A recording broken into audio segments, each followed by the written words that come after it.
Water is precious, water is life. Without water, no life can survive. Hi everyone, today I am here for class 6 with chapter number 5 and the name of the chapter is Major Domains of the Earth. मैंने आपको बताया था we have four spheres of the earth, atmosphere, lithosphere, hydrosphere, biosphere. Class we have already discussed about lithosphere. In this video we'll discuss about hydrosphere. It means we'll talk about water here. Fine. So come to hydrosphere. The hydrosphere consists of water on and below the surface of the earth as well as in the atmosphere. तो basically आपको ये अर्थ के ऊपर भी मिलेगा, अर्थ के under भी मिलेगा और in the atmosphere also you can find in the form of water vapour. And we can say that almost 71% of the water, 71% of the earth is covered with water and rest of कितना बचता है 29% that is covered with land. That's why we called it our earth is a blue planet. Fine. And hydrosphere consists of water in all its form. कौन कौन सी form हो सकती है water की कि ice, ice and water itself and water vapors. Clear? It includes in oceans, seas, bays, lakes and rivers, glaciers और underground water हो सकता है and in water vapor in the atmosphere. Clear? So if you will see this picture, what you will find that 97% water जो है हमें oceans में मिलता है. So out of the total water available on earth, ocean also contains 97% of it. But it is very salty for human use. Fine. And about 2.77% of water, of total water is in the form of ice sheets, glaciers and under the ground. Clear? Only 0.03% is available as fresh water for human use. Fine.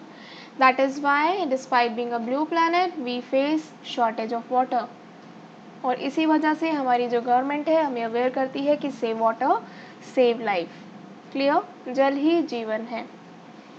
Now come to importance of hydrosphere. Oceans and seas are the source of food for all living beings. Fine. क्योंकि it has marine life, तो marine life में fishes होती हैं, तो fishes it's a good source of food for human beings. It regulates the climate on the earth as it's a great source of rain and it is also a chief agent for cooling the atmosphere. Sea animals provides useful products like oil, leather, etc. Huge reserves of petroleum and natural gas. It is a good source of tidal energy and it provides excellent means of transportation for people and goods. It's a cheaper one also if you will compare it with the airways and roadways. Fine. Now come to oceans.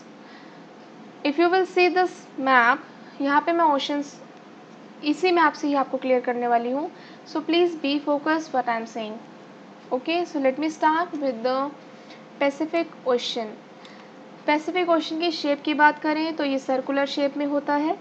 Clear? और इसकी depth की बात करें, इसमें Mariana trench है जिसकी deepness होती है 11,022 metre and it is the world's deepest part of the earth जो इस ओशन में लाई करता है. क्लियर? एशिया एंड ऑस्ट्रेलिया ये कॉन्टिनेंट इसके वेस्टर्न साइड में पड़ते हैं. और अगर बात करें North America and South America, they lies in the eastern side of this ocean. Clear? Next बात करते हैं Bering Strait lies to the north part while the southern ocean limits its southern extent. Okay, now come to Atlantic Ocean. इसकी shape की बात करें तो ये S shape में होता है. इसकी डेप्थनेस की बात करें तो इसकी डेप्थ है 3,376 metre. It has very long and indented coastline that provides good site for sheltered harbor and seaports. ठीक है. और क्या होता है यहाँ पर, ये है बिजिएस्ट रूट है फॉर ट्रेडिंग एंड कॉमर्स. यहीं से ज़्यादा एक्सचेंजमेंट होता है ऑफ गुड्स एंड सर्विसेज का. क्लियर?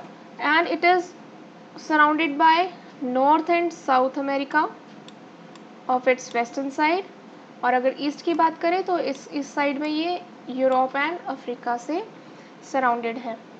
ठीक है, now come to Indian Ocean. Indian Ocean की डेप्थ की बात करें तो 4000 मीटर है। शेप की बात करें तो ये ट्रायंगुलर शेप में होता है। Clear? In its western side there is Africa, in its north side Asia continent is there.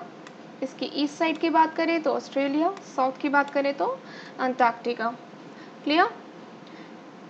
और क्या होता है इसमें, बेसिकली यही एक ऐसा ओशन है पूरे वर्ल्ड में जो जिसका नाम पड़ा है after the name of a country India. Clear? और can say it is the only ocean in the world which is named after a country India. Easy? Now come to Arctic Ocean.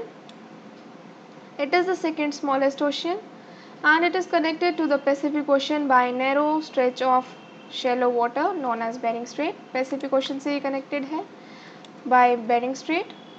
The Arctic Ocean lies around the North Pole and it extended up to the Arctic Circle. ठीक है, North Pole पे ये lie कर रहा है and it is bounded by the northern coast of North America and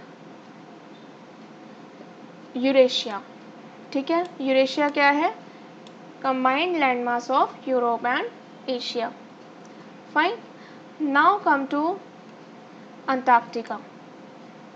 Antarctica ये एक ऐसा ओशन है, this ocean is extend of 3 oceans. कौन कौन से? Pacific Ocean, Indian Ocean, Atlantic Ocean. Fine, and it is situated within the Antarctic circle and surrounded the North South Pole. South Pole पे ये surrounded है। Easy? So class, it is all about oceans. Now let me tell you about some important questions जो आपके exams में maximum आते ही आते हैं।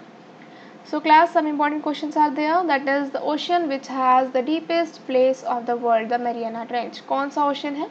Pacific ocean. ठीक है, the dash are the main constituent of the hydrosphere, वो कौन सा है? ओशन। ऑब्वियसली ओशन में सबसे ज़्यादा पानी होता है। Dash is the busiest ocean in the world, मैंने आपको बताया है Atlantic ocean. What do you mean by hydrosphere? Mention any 3 features of the Pacific ocean. यहाँ पे मैंने सिर्फ पैसिफिक लिखा है, लेकिन अदर ओशंस के भी इसी तरह से फीचर्स पूछे जाते हैं। नेक्स्ट है आपका, on the basis of hydrosphere the earth is called the blue planet. Why? Because 71% of the earth is covered with water, fine, and 29% is covered with land, that's why we called it blue planet. So class, it is all about the hydrosphere. In previous video we have discussed lithosphere, please go through with those both videos, and in next video we'll discuss about atmosphere, वो बहुत interesting है। Clear? Till then please go through this video and please be safe and thank you.